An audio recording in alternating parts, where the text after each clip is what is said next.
président. Monsieur le ministre, je suis étonné parce que je vous ai connu comme maire d'Angers. Et il y avait eu un épisode au conseil municipal d'Angers, une colère très remarquée contre une élu municipale qui vous interpellait contre la construction d'une énième zone commerciale sur des terres agricoles. Il y a une hypocrisie dans ce dogmatisme qui est insupportable. Vous aviez accusé vos opposants de vouloir réguler les naissances et fermer les frontières. Ou alors vous assumez. On ferme les frontières du territoire. On arrête d'accueillir des gens.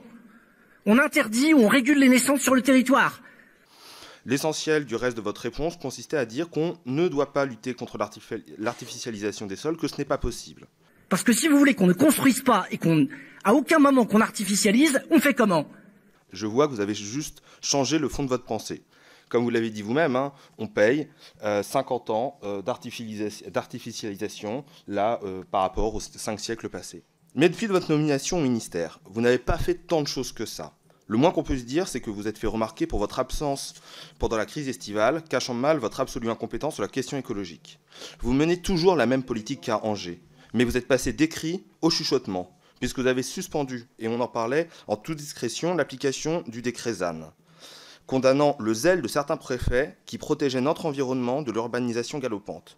Vous avez cédé au plaisir des sirènes de vos vieux amis de la droite pour qu'ils puissent continuer à publier dans leur PLU, laissant la part belle au lotissement, aux routes, aux centres commerciaux, sans prendre en compte les limites de notre environnement.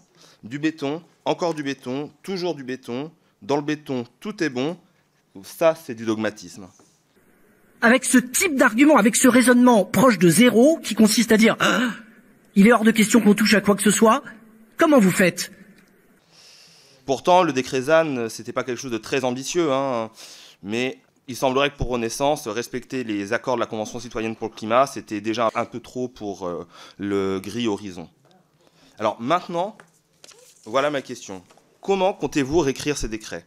Comptez-vous le faire en tant que maire bétonneur d'Angers ou ministre de l'écologie qui écoute les alertes du GIEC ?